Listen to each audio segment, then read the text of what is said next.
For the most part, the men on my father's side of the family served in the Marines, and on my mother's side, they served in the Army. My father went to Korea, and when he returned from there, he still wasn't even old enough to drink. I had uncles who served in Vietnam. When I was graduating 8th grade, Nixon had just begun to take the troops out. After high school, I wanted to become a part of the Marine Drum and Bugle Corps, and my recruiter said that I had to be smoking hot on my instrument to be able to get in and become part of that unit. I auditioned, I got in, and my primary instrument was and is the tuba, but they asked me to play the baritone bugle. 4 months later, I was in boot camp. That was February of 1981. My world had turned upside down, and everything had changed. Charles.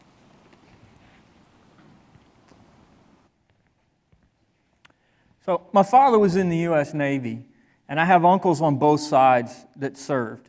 They were all combat vets from the Vietnam era. In fact, my father was on the USS Forstall in the Gulf of Tonkin when that accident occurred, and he lost his best friend. So I had some sense of the sacrifices that they had made. And me, I grew up in rural Kentucky, and when I wasn't in school, I was working on farms. But we didn't own property, so I was working on other people's farms, and I realized pretty quick that was no way to make a living. So I decided I wanted to do something that would help me get out and see a little bit of the world. And I decided to join the Army Reserves, and that was in the summer of 1985. Patrice.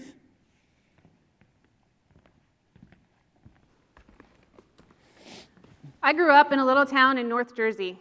My mom passed away when I was little. My dad was a county cop. I have a brother and 2 half-sisters. Always had this sense of justice embedded in me, a feeling of responsibility. I want to do right by people. I was 19 when 9/11 happened. I remember wanting to join the military. I wanted to protect my family. A few years later, I was working full-time, going to school part-time for chemistry, and I bartended at night. But I ran into a friend who was joining the military, and I remember the feeling ignited in me. So I made an appointment with the recruiter. In 2007, I joined at the age of 25. George.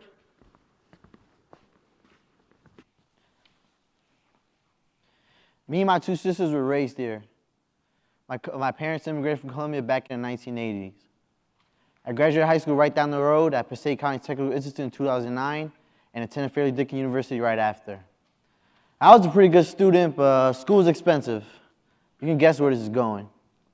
My older sister at that point had been in the Army for about 10 years. She was doing really well for herself compared to my friends and family. She had her own place, her own car.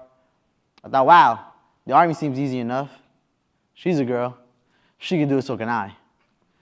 The Army recruiter suggested that I enlist as military intelligence analyst. My sister said, great, you'll be in the office. You have a great time. I said, let's do it. In January 2011, I went to basic training. Steven? It all started for me around the age of 7. I would see commercials for military branches, recruiters walking around. You know, I had action figures, G.I. Joes, and I thought to myself, it'd be pretty cool to be Billy Badass. My dad was big in education in college, me not so much. In high school, I was your typical class clown, threw pencils in the ceiling, fell asleep, drooled on the books. People started telling me, you're never going to amount to anything, you'll never do nothing with your life. So I took it as motivation. I started looking into which branch presented me with the hardest challenge and the biggest opportunity to succeed. And I seen Marine Corps boot camp was 13 weeks of misery, and nothing was going to be given to me. I had to earn it, and I wanted to earn the title Devil Dog. I took my first flight straight to hell, Paris Island, South Carolina, August 1st, 2011. Jonathan.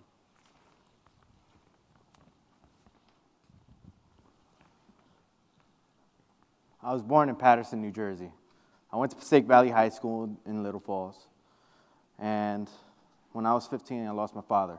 But I remember when middle school, he took me out of class, and we ended up seeing the second plane hit the Trade Center. Now, after high school, I ended up going to Berkeley College in Woodland Park for 2 years. And I said, fuck that shit. So I went to art school in Pittsburgh, and I realized college wasn't my thing. So I wanted to do something more important, more engaging with my life. I signed a 6-year contract with the United States Army in 2011.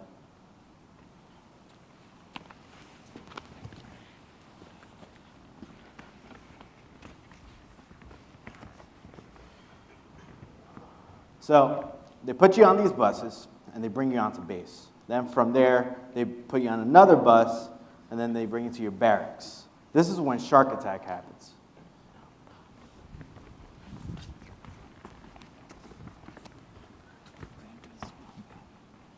The first thing they do when you get on that bus is tell you to shut the fuck up, put your heads down to the floor, and make sure that the windows are always closed. Then this drill sergeant steps on the bus when the bus stops. Get the fuck off my bus! Get the fuck off my bus! Now, someone had to listen, and I'll never forget this shit. Someone left the window open, and out of nowhere, a drill sergeant jumps right through the window and starts stating, "Move it, man! Get the fuck off my bus! Move it! Line up! Line up! Move!"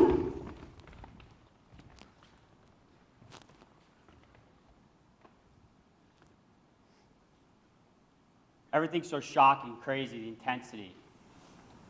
You get there, you call home, you say, this recruit has arrived. He'll call you in 13 weeks when he's earned the title of United States Marine. They give you your gear, they cut your hair straight to the scalp, it rips you apart. They kept us awake the first 24 hours. 48 hours for me. They completely flip your world upside down. There's no I, no me, no us, no we. There's only This recruit, that recruit, those recruits. Yes, sir. No, sir. Yes, ma'am. No, ma'am. They make you feel like the smallest piece of shit on earth. Attend who? 4 years at a high school band with a tyrannical director. I already knew about the military barrack, but we didn't call it that in high school. In high school, we called it stand up straight and keep your mouth shut. Face. Your other left. I already knew how to march. Forward, march, left, left, left, right, left. Company, halt. Right, face. The high school band really did me a solid in preparing me for boot camp. Now, first day I'm a platoon in my base. There's this drill sergeant saying shit like this. You hear about PTSD? These guys with PTSD? Well, I think that is some pussy shit. You know what PTSD's got? PTSD's got me. So I thought that was kind of funny. And I smirked. And the next fucking thing you know is, You smirking at me? You think I'm cute? this is where I fucked up, guys. Yep. Oh, Shit. You think this is funny? You think this is some kind of joke? I will smoke your ass 6 ways of Sunday, recruit. You all suffer for this, recruit. Fuck up. The fate of one is the fate of us all. Butter kicks. Crunch, crunch, crunch. Beat your faces.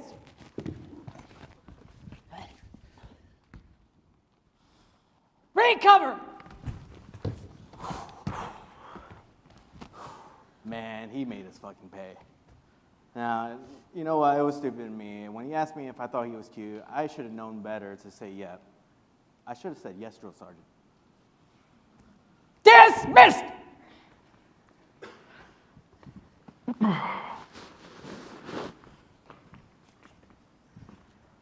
So when I went to basic, I really didn't know a whole lot about people from different backgrounds. So there's this story I like to tell. There was a young black guy from Detroit, the 8 Mile area. And then there was this young white guy from somewhere in Alabama that no one's ever heard of. And there was this sense of conflict the entire time. Everybody else is just like, let's just get through this. And it ends up in an absolutely brutal fight. And they're beating the shit out of each other, and we're standing there watching till finally somebody says, hey, maybe we ought to break this up. So we broke up the fight, and I'm looking around and I'm realizing they took all these people from all these different places, different backgrounds, different ideas, threw us all together, and we were just going to have to find a way to make it work. It was a real eye-opener to me. At Lackland Air Force Base, I was good at following orders. Always did what I was told. That kept me out of trouble. I tried to blend in and not volunteer for anything. And then, in the first week, the recruits who reported dorm chief were fired. I was trying not to be noticed in the back, but I'm 5'10", so that wasn't going to happen. You! Yeah, you! Come here, you who! You have brothers? Yes, sir. You yell at them? Yes, sir. Good, tell them to get the fuck out of the bathroom and get over here right now! What do you guys think you're doing? Don't just stand there. Move, move, move! I said move!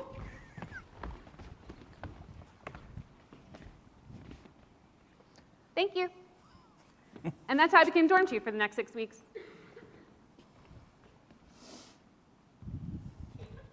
Basic was pretty tough for me. I couldn't climb a rope. I sucked at the obstacle courses.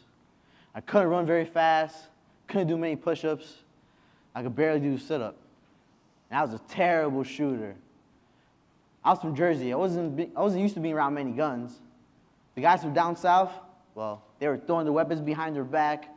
They were hitting 300-meter yard with both their eyes closed. And there I was. I couldn't even hit the 50-meter. I was terrible. I had to go to remedial classes. The drill sergeant was giving me crap all the time. You're going to get held back. You're going to get kicked out. But I managed to qualify. Both my sisters and my parents are on my basic training graduation. Attend, hut! Right, face! March on, march! Forward, march! C-130, rolling down the strip. C-130, rolling down the strip. We're all gonna take a little trip. We're all gonna take a little trip. Mission top secret, destination unknown. Mission top secret, destination unknown. We don't know if we're ever going home. We don't know if we're ever going home. Company, halt! Left, face! Coming out of boot camp, I was completely different. I took things in life more serious. When I went home, I went to a buddy's graduation of mine, and everyone that told me I'd never amount to anything looked at me in complete amazement and disbelief. Dismissed!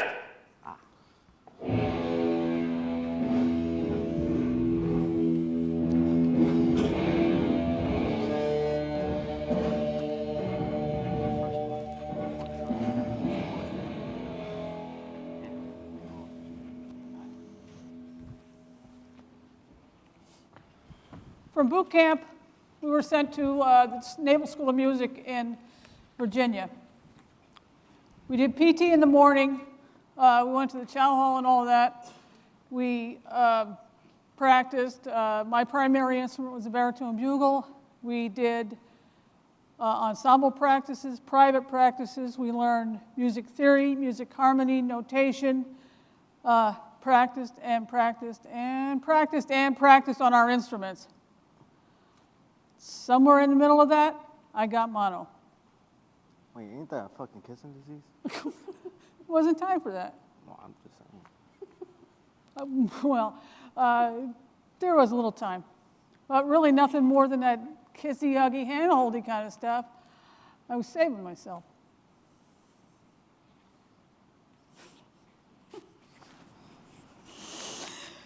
Anyway, I graduated and I went to Marine Barracks, Washington, D.C., 8th and I. It was all spit and polish in D.C. We were the Commandant's Own, the United States Marine Drum and Bugle Corps. Now, don't get me wrong, D.C. was combat ready. I mean, there's a saying that goes, every Marine a rifleman. But we had over 400 performances a year. We traveled over 50,000 miles a year. We went to Cuba, Bermuda. We did just tons of things I can't even remember. We went to, while we were in Cuba, I went snorkeling. I fed a piece of lettuce to an eel. It was a lot of fun. But it wasn't always that much fun. There was a night, my unit was up in Fort Henry in Kingston, Ontario, Canada, for an exchange performance. We were at a party and I had a lot to drink. Good Canadian beer. It was time for me to go back to my barracks, and there was a senior Marine who approached me and said, come on, let's walk back together, safety in numbers. So we're walking back, and now the junior Marines barracks was separate from the senior Marines. But he said, so I'm following him, and somehow I don't know how, because the barracks are separate, I ended up in this basement of his building. And he said he was attracted to me, and that was getting a little weird, but, and I don't know how I ended up on my knees. He said he wanted a blowjob. And I didn't want to do it. I felt so uncomfortable. And he held my head to his crotch until everything was done. And I couldn't get loose. I was totally humiliated. I just didn't see a way out of it. But what happened in Fort Henry stayed in Fort Henry. Every time we passed each other on the street after that, he smiled and acted like it was nothing. I honestly don't know how I got through that one. It was totally intimidating. And I just don't know what else to say about it. I was totally humiliated. But I love being a Marine. When it came time to re-enlist, I wanted to stay in the Marine Corps, of course, but I wanted to go someplace else. I wanted to do what we as Marines called seeing the real Marine Corps. So when it came time to re-enlist, my commanding officer did not want me to leave DC. He wanted me to stay there. So when it came time to sign the papers and everything, I objected. I didn't sign them. He hit the roof. I got out.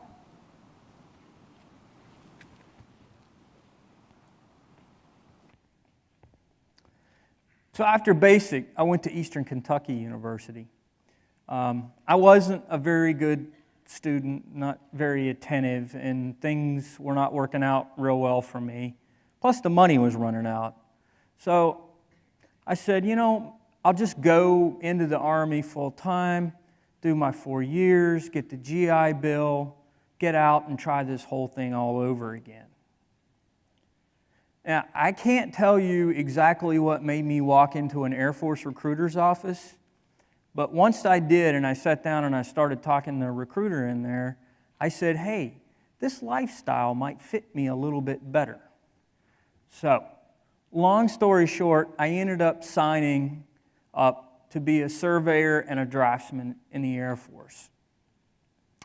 They sent me to Wichita Falls, Texas, which is where Shepherd Air Force Base is, to train to be a surveyor and a draftsman. While I was at Shepherd, I really started to find that I enjoyed the Air Force, and it was the first time I ever felt like I belonged somewhere. I grew up with a father who was a Southern Baptist minister. So every couple of years we would move from little country church to little country church, and I was always the new guy, and that was always difficult. But there at Shepherd, everybody was the new guy, and yet we were still able to form some really good bonds. And I started thinking maybe there's a longer career in this for me. Now, once I finished school, I got sent to Loring Air Force Base, Maine. If you don't know where that is, it's in a place called Limestone, which is where it sounds like it is. It's at the very end of US 1. I thought I had died and gone to frozen hell. It's cold, really cold. But while I was there were two really important things that happened to me. One, I started taking classes at the University of Maine at Presque Isle, and lo and behold, I found out I could be an extremely good student, that I actually liked going to class, and so the philosophy and the religion classes that I took, kind of broadened my horizons a little bit, and I started thinking about school differently than I had before. The second thing that happened was a girl. So I had met Sandra in Kentucky about 2 weeks before I shipped out for Texas. And we spent every day during that 2 weeks together. And then I go to Texas, so I was writing letters, and sometimes I would send flowers. And I maybe drunk-dialed her a couple times from Limestone, Maine. And she decided to come up and visit me. So she came up for a week, and I asked Sandra to marry me before I had ever even told her that I loved her. Took a little bit of a risk, but it worked out pretty well. So I still wanted to get out of Limestone desperately. I volunteered for a 4-year tour in Spain. Sandra went to Spain with me. I hadn't been on the ground. The Spanish people, by the way, were wonderful. We loved Spain. But my southern accent was much thicker back then. And when I started speaking rudimentary Spanish with a thick southern accent, I got some really interesting reactions from the Spanish people. Most of them laughed. One of them at least said, "Would you please stop mangling my language?" So, never did get over that, by the way. So anyway, I had only been on the ground about a month the first time I deployed. I went to Turkey for 6 weeks. We went there. We built a tent city next to a 5,000-foot runway and 3 hardened aircraft shelters. But I got to go through Greece on the way over, and I got to go through Italy on the way back. So I was getting a chance to see something of the world the way that I wanted to. While I was in Spain, I traveled quite a bit. I was out of the country a lot. But I still was taking correspondence courses at that time. Now, when Iraq invaded Kuwait, my life changed pretty significantly. Torrejon Air Force Base was a major thoroughfare for troops and equipment, but mostly for troops. And so even though we had one of the largest runways in all of Europe, there were days when we had C-5s and 141s stacked nose to tail covering our entire apron. That's the first time I saw these unmarked planes. And there were guys in there that were wearing irregular uniforms, and they had beards. And I drove around behind one of the planes, and I saw a dune buggy in there, and that's the first time I really found out about these Special Forces guys. And then I started formulating some ideas.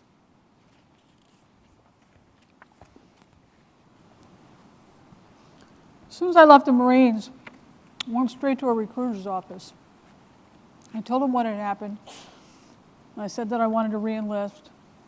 I wanted to keep my MOS, my job.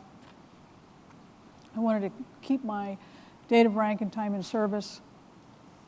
And it took 11 months, but eventually I made it. I made it back in, and I was assigned to the Marine Corps Air Ground Combat Center in 29 Palms, California. Now, 29 Palms was different.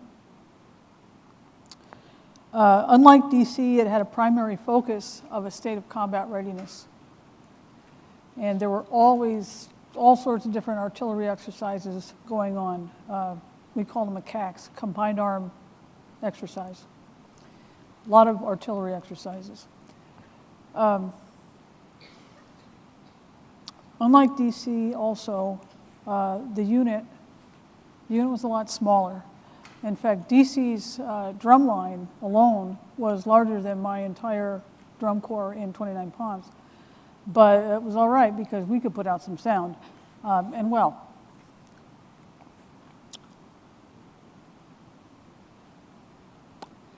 Right around the time the Gulf War was declared, it was a little bit before that. I remember walking around and seeing Marines marching in formation. They were wearing their desert camo, which is different than what I was wearing. And I just took one look at them, and I got chills. I said, this is getting real. You know, they're wearing going to war clothes. Right around that time, I was promoted to sergeant, and I got orders to 13 weeks of Marine Drill Instructor School in Parris Island, South Carolina. I was having trouble with my knees in the middle of the class, and I was dropped from the class. But I had to stay at Parris Island for the remainder of 13 weeks, so they put me in the administrative department. The rifle range at Parris Island had heard that I'm an expert rifleman, so they said, well, let us have her, you know, for a PMI, which is a primary marksmanship instructor. 29 Palms said no, so I stayed in admin.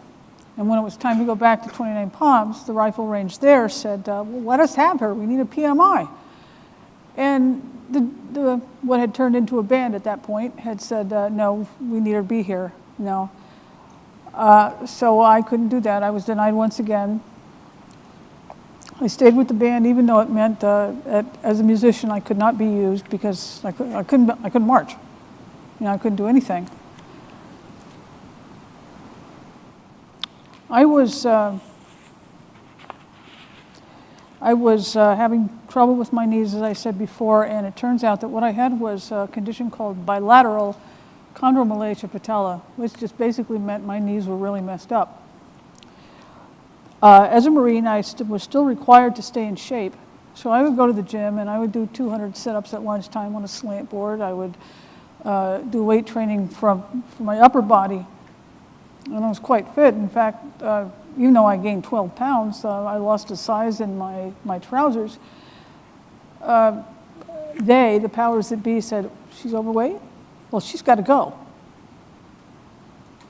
And not too long after that, my drum major handed me a checkout sheet and said, go ahead and check out. 2 hours and 40 minutes later, I had been checked out of the Marine Corps.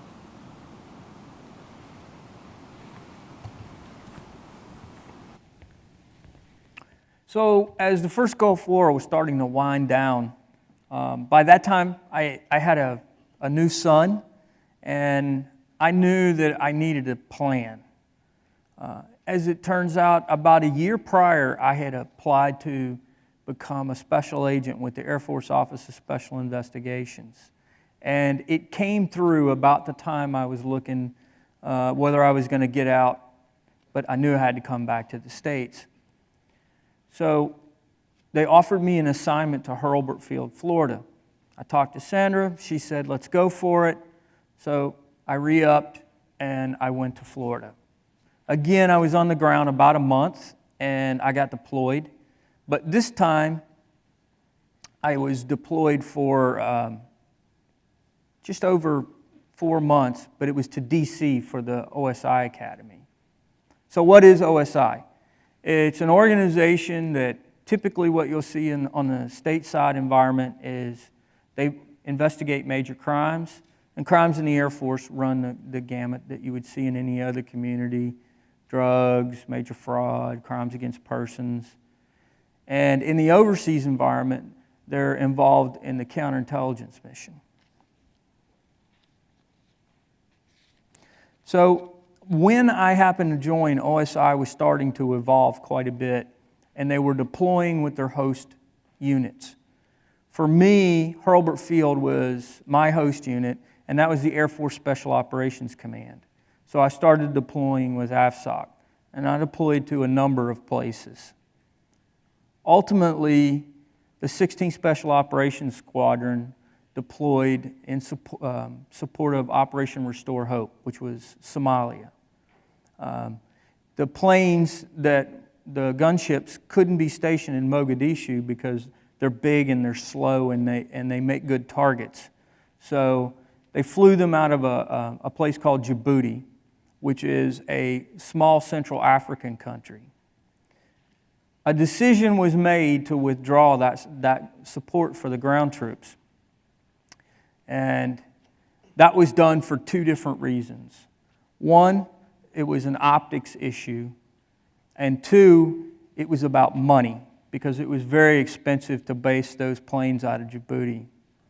The problem is, after they were withdrawn, what happened in Somalia, in Mogadishu, is something that has been depicted in the movie called Black Hawk Down.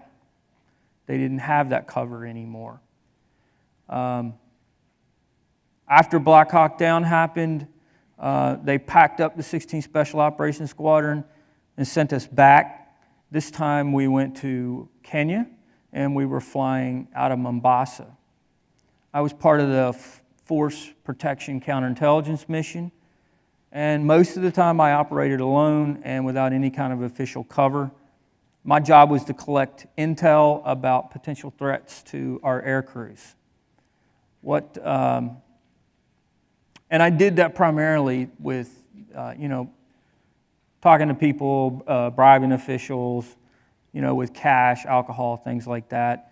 You have to be really careful about information from people who do stuff only for money, because you never know whether it's worthwhile or not. But there were some people over there that were honestly wanted to do the right thing. Ultimately, I knew that we did accomplish something because we uncovered a plot to target our air crews. But by the time I left Somalia, I was pretty bitter about what had happened and become quite disillusioned. I looked at things just a little bit differently than I had before, and I really was questioning what it was we were supposed to be doing in Somalia. I still wanted to put bad guys in jail. I just didn't want to do the other stuff. So I decided not to re-up. I got out in 1996.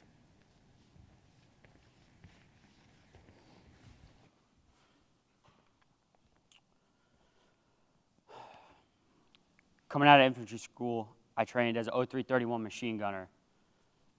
I got stationed out in Camp Pendleton, California with 1st Battalion, 1st Marines Weapons Company. A few months out there, we went over to 29 Palms to do our CAS training for our pre-deployment, and they told us around mid-June we were going to be spending some time in the sandbox, Afghanistan. I went home for a little before deployment and talking with my mother, having a brief conversation. She asked me, worst case scenario, anything happens, where do you want to go? Without missing a beat, I responded to her question with Arlington National Cemetery with the rest of my guys. We got into the sandbox July 7th of 2012. And we're there operating out of Camp Dwyer near the Helmand River Valley. We were there about 2 weeks. We started to set up, and push out and do patrols. They didn't really like us over there. July 25th, we're 17 hours ahead, so it's the 24th in the States, actually my 19th birthday. We go out, we're doing a patrol, guys push out, search some compounds. They found rocket casings and brass shells. So they finish up their searches, load back up in the trucks. We're pushing back out, we're going down this road. There's one way in, one way out. And I got a weird feeling something's not right, it's not clicking. And I look over at my section leader, who's my vehicle commander to my right, and I ask him, can I take the truck off the road? He looks at me and says, no. My gunner proceeds to sit down in the turret, tells me, stay focused, keep your eyes on the road, and pay attention. When he stood up, we struck an IED, an improvised explosive device, and it went off underneath my vehicle.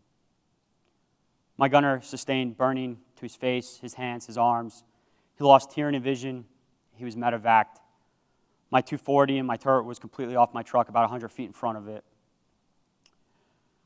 The rest of the crew in the truck sustained mild concussions. A few minutes later, after the birds took off, my corporal comes up to me with a piece of the IED jug. It says, happy birthday, here's a candle you didn't blow out. Wrecker comes, picks up my truck. We're pushing down the road again. Get maybe 10 minutes down the road. We hit another IED, except this time it was my platoon commander's vehicle. Everyone in the vehicle was all right, sustained mild concussions, but they hit us twice in 6 hours, like it was fucking nothing. You go to Afghanistan, you're petrified, your ass cheeks are clenched, your butthole's puckered, and you got guys trying to kill you 24/7. And after hitting the IED, kind of went into a relaxed state. You know, it's you and your brothers, or it's them. But you fight like hell. But if it's your time, it's your time.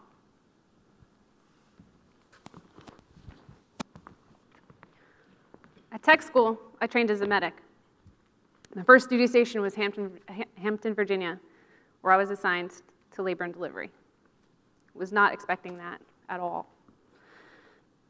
You work 12-hour shifts, 3 days on, 2 days off. You switch from days to nights every 3 months.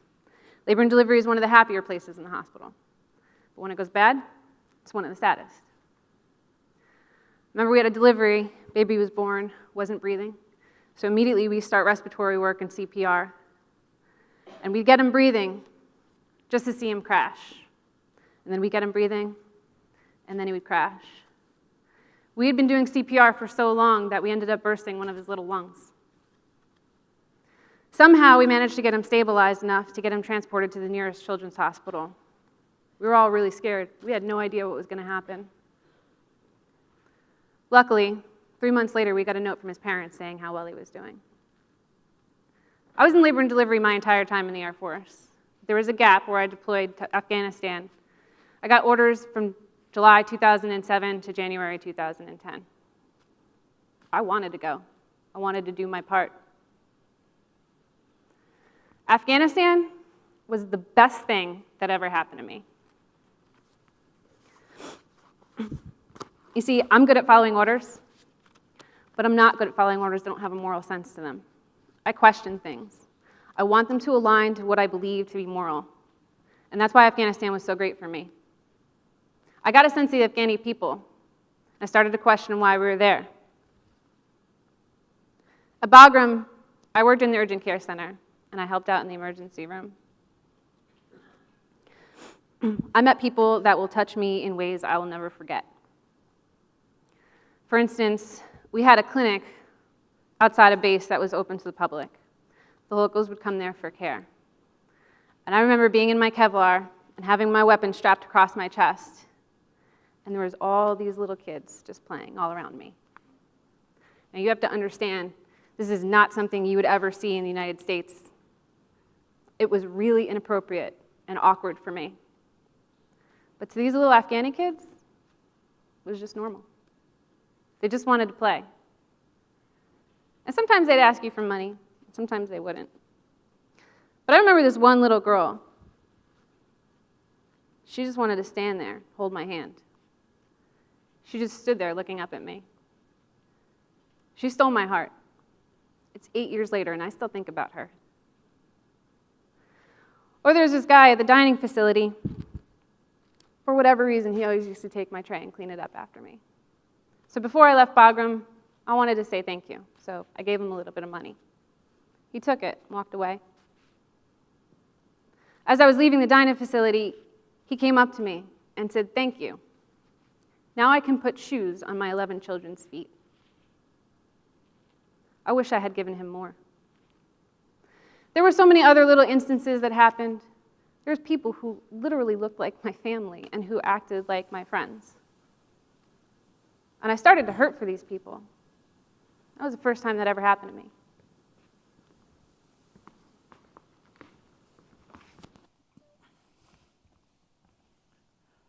We got extended another 90 days in the sandbox. Afghanistan is like a Rolodex in my mind. Just constant memories that play through my head throughout the day.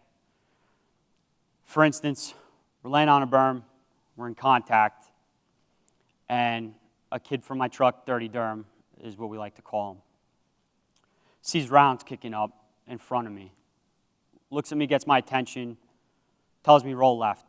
So I roll left. And not even 10 seconds after I moved, a round had landed right where I was laying. I look at him, he looks at me, I give him a thumbs up, he gives me the head nod. We went out about our business during the engagement. Or another time, we set up a vehicle checkpoint, and I'm holding rear security, and this guy keeps approaching us. So I'm out there with my terp, and I'm yelling at the terp, tell him to stop, tell him to stop. The guy just continues. I'm screaming and waving my hands, please stop, please stop. He keeps approaching. So I grab my weapon, and I flick it up and point it straight at him. He freezes like a tree. We approach him, we search him for a detonator, grenade, suicide vest. He's got none of the above. But it was at that point I had realized I'd made a grown man piss himself. Or another time, I'm on post with my 240 looking through my MDL. About 200 meters out, there's these 3 kids playing at the side of the road. They got a shovel and a bag. And I hear comm come over. We got surveillance 1,000+ feet up. They got eyes on kids playing in the road with the shovel. And then we hear high march T-minus, and we're screaming, we have eyes on. It's 3 kids. They're not planting a bomb. They're picking fucking grapes. 1 minute, it's 3 innocent kids. The next, it's just fucking dust. This is stuff I think about all day. The stuff that I have to live with. I did 2 more deployments. I went to Yemen, and I went to Okinawa. I got out of the Marine Corps in 2015. I started to question what we were doing in Afghanistan. Were we really just protecting ourselves? Should we be proud of what we were doing? Should we think of what we were doing as an act of patriotism? What if the things that happened there happened here? I remember my first day home, all I could think about was sushi. So right off the plane, me and my friends go get something to eat. We're talking, and they're telling me what a mess I am. I thought I was fine. I felt insulted. I felt judged. In those next few months, all I wanted to do was go back to Afghanistan. That had become comfortable for me. Bagram, the bombings, the work, there was a sense of purpose. Home wasn't normal for me anymore, and it took time. I only had a few months left when I got back. I didn't want to re-enlist. I had made staff sergeant. I could have made a career for myself. But in Afghanistan, I had went from this unwavering sense of, this is what America is. This is what we stand for, to seeing the reality of war and questioning whether it was right. I didn't re-enlist.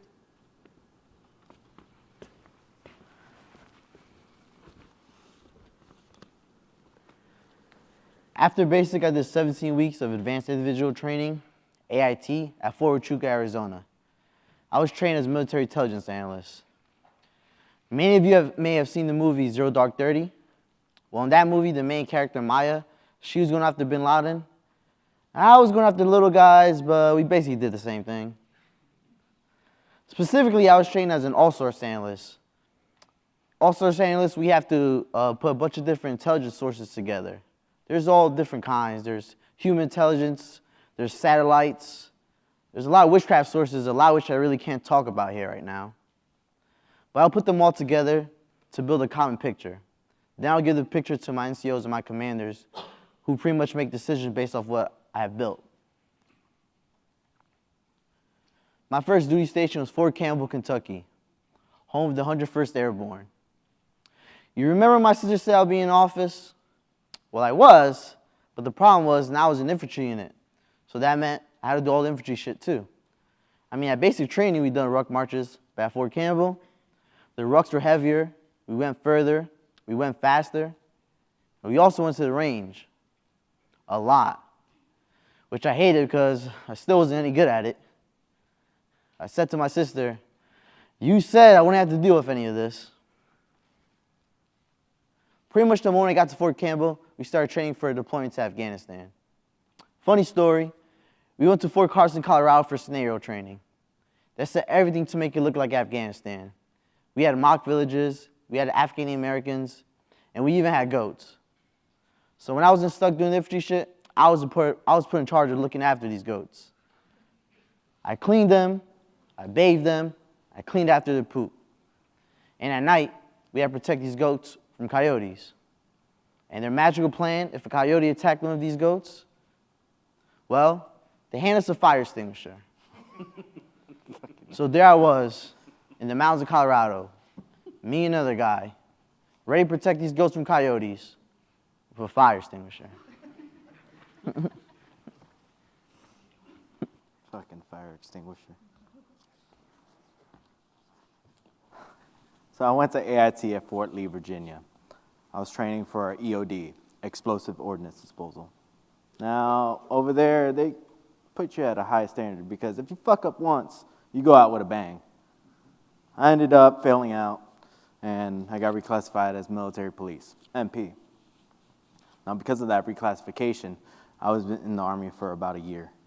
Then I got my first assignment to Fort Knox, Kentucky, and I was attached to an MP platoon and a brigade combat team. But shortly after, we got orders to deploy to Afghanistan in 2013. Now, I said goodbye to my fiance, Brandy, and we got engaged right before I left the sandbox. Now, I was stationed in Zabul Province, Kalat City, right near the Pakistani border. And lo and behold, I didn't do any MP shit there. I was attached to combat engineers, doing route clearance patrol, lead gun truck, and it was nuts. On my second mission out, I got injured. We were on this mountainside, and there's a cliff on my left-hand side. And the sand over there is really loose, so I had to lock up my differentials. It gets more traction there, but it's harder to steer. As soon as I crest a hill, my mine rollers catch air, so does my front tires. When we land, my wheel cuts left, straight towards the cliff. I grab the wheel, my whole arm cranks with it, and I feel a slip and pop in my right shoulder. We go back to the fob, and the doc says, hey, you got a torn rotator cuff. You want to go back to Germany to get it fixed? I looked at him, I'm like, fuck no. I want to go back with my boys. So from June to November, they kept injecting me with a painkiller and cortisone shot, and I just carried on. Later in that deployment, the convoy in front of us got into a tick. Troops in contact. They got in a firefight. And they radioed in, all friendlies are good. We got 3 or 4 enemy KIA. We're all chipped and dandy with that, so we're riding back to the fob, and ANA guys stop us, Afghan National Army. And they say, we have Boombala. It's like, what the fuck is that? They found an IED. So we set up shop security, we call up EOD, hey, we got an IED. So they find the IED, and they set up 100 meters out to do a controlled detonation. But the ANA guys, they thought EOD was badass. I don't blame them. But they started imitating them, started poking at the ground. And the next fucking thing you know is a cloud of smoke comes out of nowhere. And then when the loud bang comes too. Smoke clears. And you see 3 ANA guys on the ground. One was a double amputee, one was a single amputee. The other one had shrapnel up and down his body. We get back to the fob, and me and the guys start bullshitting, talking, and saying, damn, that was some fucked up shit we saw. But we started making puns out of it. We started laughing and joking about it. Later on that night, the sergeant talks to us. He's like, hey, if you guys need someone to talk to because of the fucked up shit we saw, go and see him. We all looked at each other. We're like, fuck it. And we just carried on.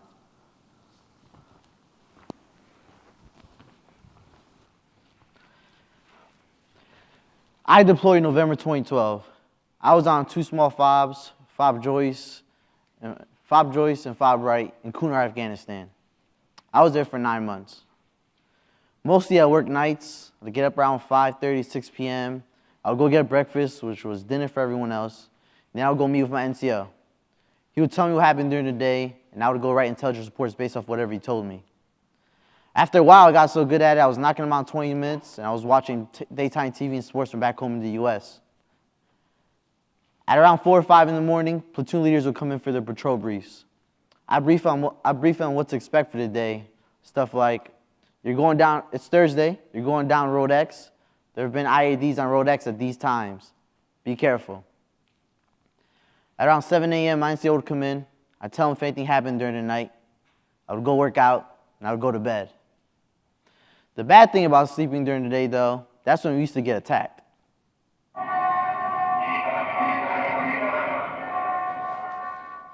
Yeah, that would wake me up. And it would still wake me up. And then they had to do accountability.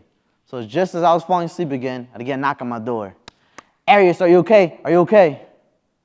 After a while, I would just roll over in bed, and I would scream back, hey, they're pretty terrible shots. They're never going to hit us. Just let me sleep. A few times I would go on patrol. Usually my boss would go, but on a few occasions they needed me to. I hated it. It would mess up my whole sleep schedule. I'd just get done with my night shift, maybe take a nap, and get geared up and go. We'd meet with the local Afghanis, make friends, and gather intelligence. Who needs water? Who's attacking us? I ain't like it. I hated Afghani food. I didn't really like interacting with the locals. I mean, they were okay people. I just thought it'd be better if I was back in the office. I just thought it'd be safer if I was back in the office doing what I signed up for. The other infantry guys, they were just waiting for something to happen. Me, I was mostly just scared to death.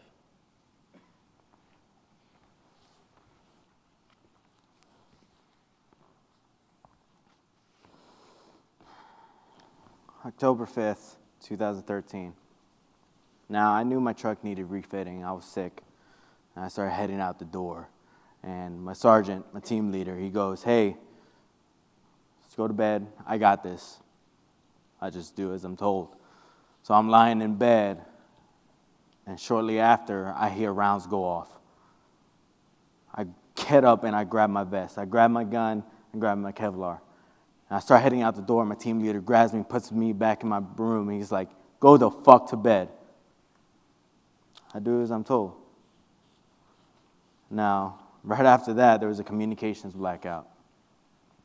They usually do that to inform the families first. That's when we knew we had a KIA on the fob. Now, what happened there was, and is known as an insider threat. An Afghani that works on the fob came on the fob, grabbed a gun, and turned it on one of our boys. But the good thing about that afterwards was 5 of our guys shot the motherfucker. Communications reopened, everything calms down, and I call my fiance on Skype. The first thing she says, you motherfucker, you should have called me. I was like, I couldn't. Then she asked me, do you know who was killed? I respond to her, no, I don't. We end our phone call, and then I look on Facebook shortly after, and I see R.I.P. Lopez. Angel Lopez. He was a good dude. He was a great guy. I met him at EOD school. He was a mechanic. He trained next to my barracks. And the last thing I remember telling him was, hey man, you be safe. I looked at the monitor and I just sat there. The only word that came out of my mouth was, fuck. And it was like 2 hours staring at the monitor. And I kept thinking, I could have saved him. I would have been at the motor pool. This shit shouldn't have happened. They had a memorial service right afterwards. I didn't fucking go. I knew if I went to it, I wouldn't be able to focus on mission.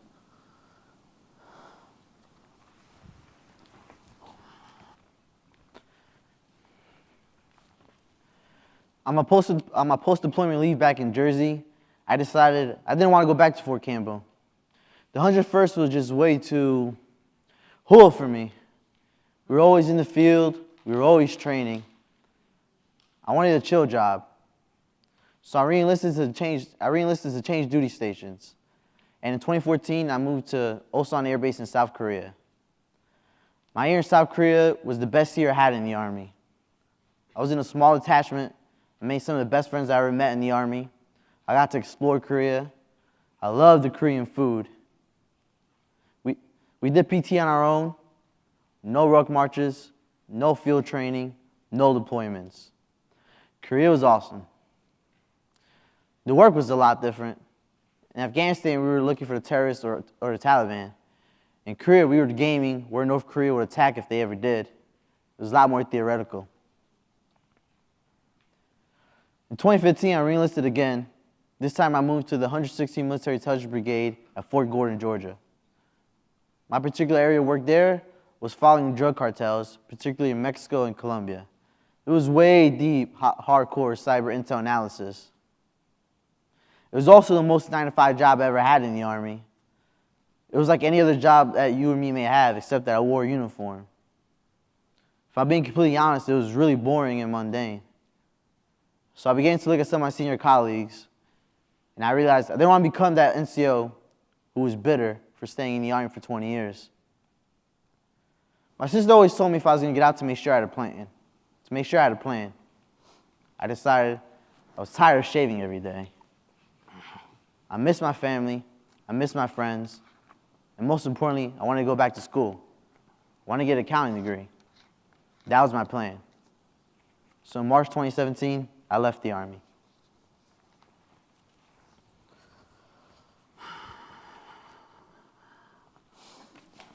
I get back stateside, and I get orders to change duty assignments. I went to Fort Belvoir, Virginia, and I worked counter-narcotics. Man, those 2 years, I had a blast, and I have plenty of stories to tell about that. But Fort Belvoir is where my Army career ended because of my right shoulder. Now, we tried physical therapy, we tried the injections more and more, and then when they decided to do the operation, they refused to fix it. The doctor tells me they don't want to be liable, that they would have to fully tear the rotator cuff and then anchor it again. The first thing that came to mind in telling them was liable. The fucking Army did this shit to me. Well, then they started doing the med board process, and I was medically discharged from the Army. And I would have fucking done 20 years with the Army, but they didn't want to keep me because I couldn't do a proper fucking push-up.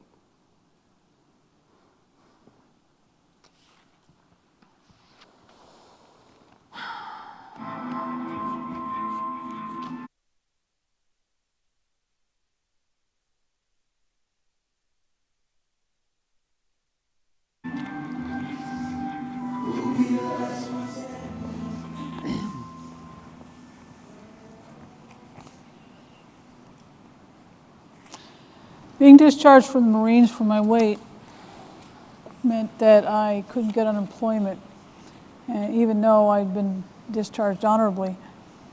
And the unemployment office said that it was classified as non-compliance, which also meant I couldn't get disability for my knees. I had nothing, not a thing. I didn't know what to do. I moved in with some friends. I eventually moved back to Maryland. Further down the road, I made my way back home to New Jersey. For a long time, I didn't understand what had happened. I was a really good musician when I was in. I was good at most things, but I'd always felt inadequate. I began making poor choices. The man who would become my daughter's father was one of them. The relationship was not physically abusive, but I was sure that it was headed in that direction. So I did the Marine thing. I kept my mouth shut, kept my eyes open. I did all the observing. One night when he was on the couch after a few drinks, fell asleep. Went to the back and I packed my bags and I left. And I didn't know it, but I was 2 weeks pregnant at the time, and my daughter Hannah was born 19 years ago.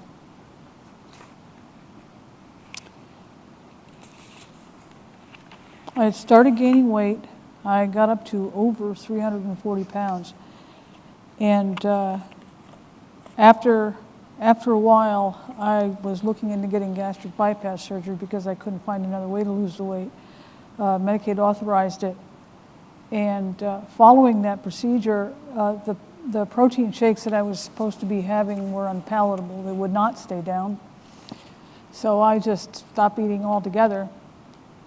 At one point, had become anorexic to the point where I could barely walk, and my kidneys had actually begun to shut down. And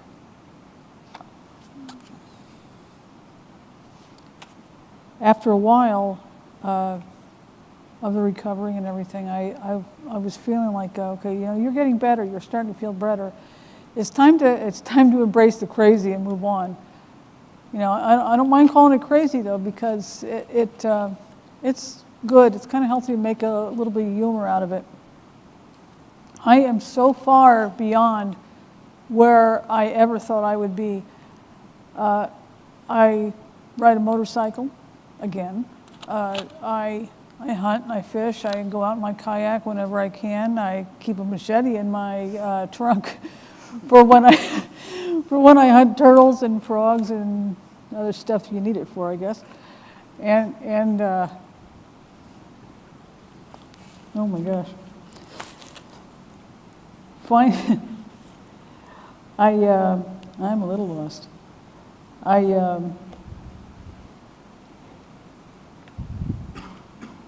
help. I finally, after a point, I knew that I needed to go get some more help. I went into the hospital for psychiatric help, and I was 46 years old when I went there, when I got diagnosed. I didn't know for sure what I wanted to do when I got out.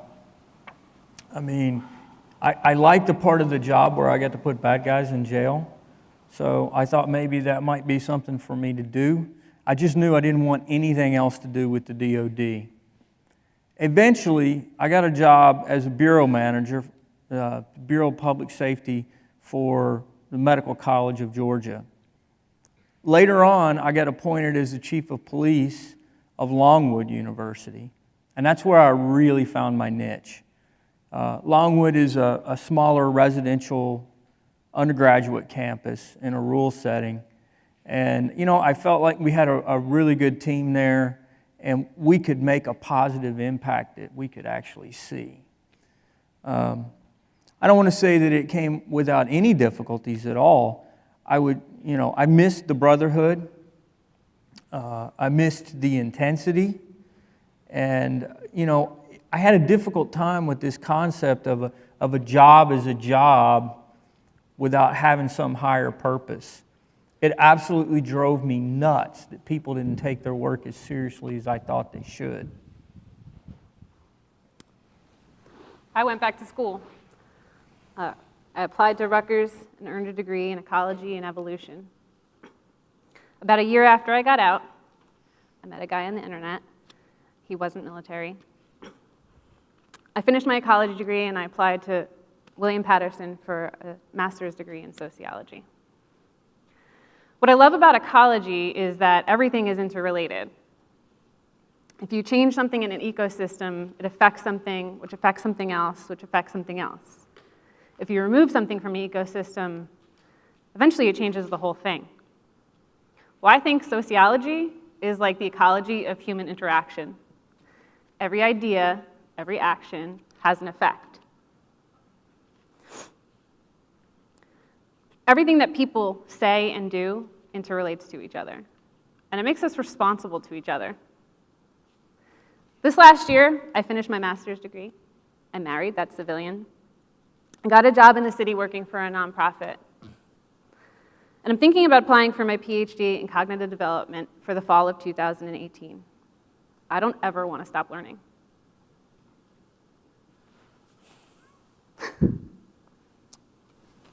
When I got out of the Marine Corps, as far as I was concerned, the leash was off. There was no filter. For example, I remember going to a community college, and they jerked my chain around, and I had a short temper, short fuse, and I was fed up and looked at the poor little woman behind the counter helping me, and I said, does it take somebody blowing this place up to get something done? Well, my mother is a short, fiery little Irish woman. She grabs me by the collar, yanks me back, and apologizes to the poor woman behind the counter, who's now horrified, and says, He just got out. He's been through a lot. We walk back to the car. She says, we're going to William Paterson University. She chewed my ass out on the way here. When I first got out, I lost 6 brothers and sisters to suicide, the first of which was February 6th. I drank heavily. I drank every day. It was the only thing I knew how to kill the pain and subside my feelings. And I had a buddy, Josh, comes to my house one day, and he's like, you know, man, enough's enough. You got to talk. You got to seek help. You got to speak to someone. About a month or 2 later, we're on spring break. I'm driving back from Vermont, and my buddy Tom is in the car. We're passing by mountains, and nonchalantly he looks out the window and goes, mountains kind of remind you of Afghanistan, don't they? Well, I spent the next 2 hours talking nonstop. Next day, takes me to Bloomfield to a vet center. And we pull up, and he looks at me, he's like, you got 2 choices. You can talk, or you can walk home. So I did what any agitated, pissed off vet would do. I told him to go fuck himself. We went in. I listened to his vet rumble his suck, talk to talk. And after a while, I started talking. So I started having PTSD symptoms 2013, 2015, right after deployment. And it was putting a strain between my wife and I, and still does sometimes. But I had that drill sergeant mentality, like they said, no, PTSD is some pussy shit. And 2015 comes by and we find out we're having a son, Jackson. When we found that out, my wife looks at me, she's like, hey, you gotta get your PTSD checked out. I looked at her and I was like, there ain't nothing fucking wrong with me. But it slowly started to click. I was hyper alert all the time. Whenever I see trash on the road, I would focus on it, I would swerve. I was always fucking pissed off. And then the night terrors were keeping me up at night. So I got diagnosed, but the fact of the matter is it took the VA 6 months to fucking even start any kind of PTSD treatment. And by that time, I was thinking about Lopez, and I was fucking tired of it. I wanted to just finish it. I started planning my suicide.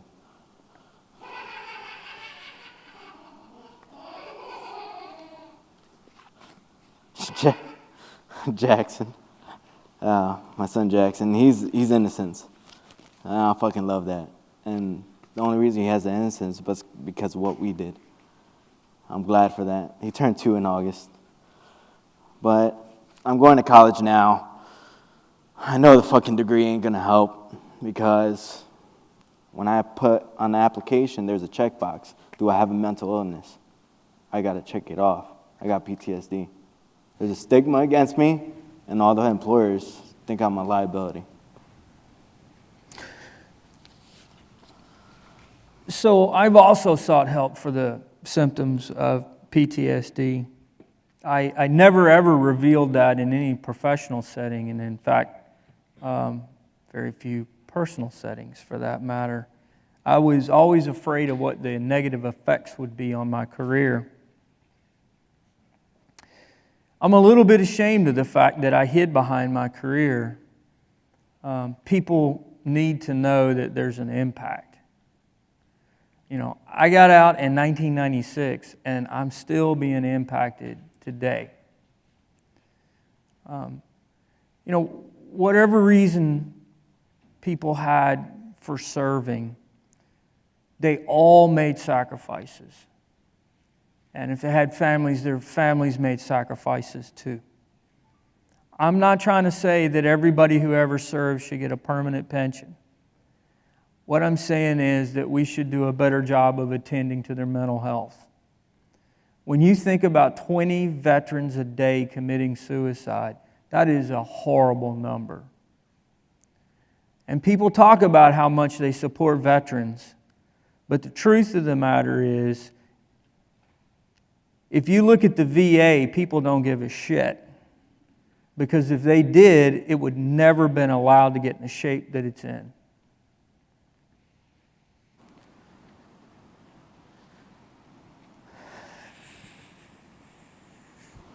A lot's changed for me since I started talking. I rarely drink. I got a great support system in place. Even when I have my bad days, I can keep my head held high. And my girlfriend's always there, and even when I open up Pandora's box, she doesn't look at me differently. I'm 24. There's not much left on my bucket list. I want to go into law enforcement, get married, and have kids and watch them go off to college. So, I started building my own career, and I know this sounds fucking nuts, but I want to be a professional live streamer. And I started a gaming community to promote PTSD awareness. And we're called OPSEC Gaming. We're here Monday through Friday, late night. And it's just a bunch of veterans just talking shit to each other.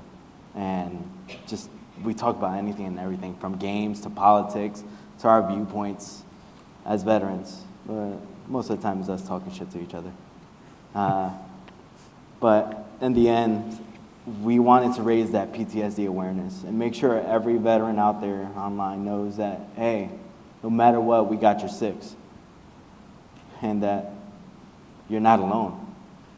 So it's growing slowly but surely. Maybe one day I'll make a career out of it, make money so I can help support my family in that sense. But all in due time. I went to the Army a very naive Jersey boy. In the Army, I got to live in Kentucky, Georgia, Korea, Afghanistan. It used to be I wouldn't eat anything that wasn't fast food or cooked by my mom. Now I cook my own meals, I venture off exploring my own. I'm more confident. I used to brief rooms filled with platoon leaders about things that might kill them that day. It's not a big deal talking in front of an economics class. So here I am at William Paterson University. I'm studying accounting. I had my very first apartment thanks to the GI Bill. Got a part-time job. I get to see my mom every day. And I even got a girlfriend too. Things are going strangely well for me right now. I can't complain at all.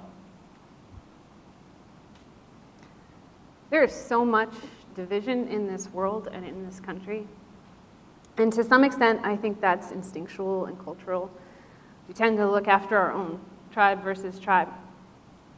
It is easy to make blanket statements about people who we think aren't like us. Republicans, Democrats, Black Lives Matter, cops, veterans, civilians.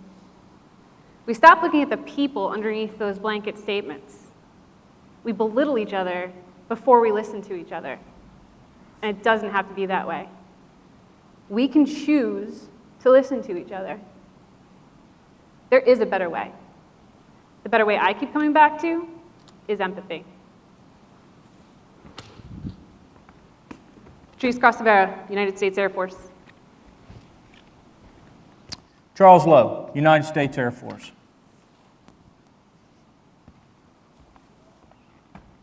Kelly Cole, United States Marine Corps.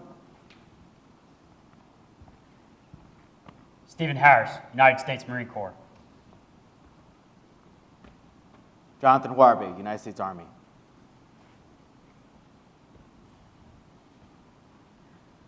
George Arias, United States Army.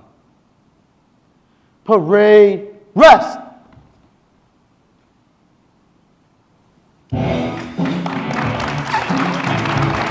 What?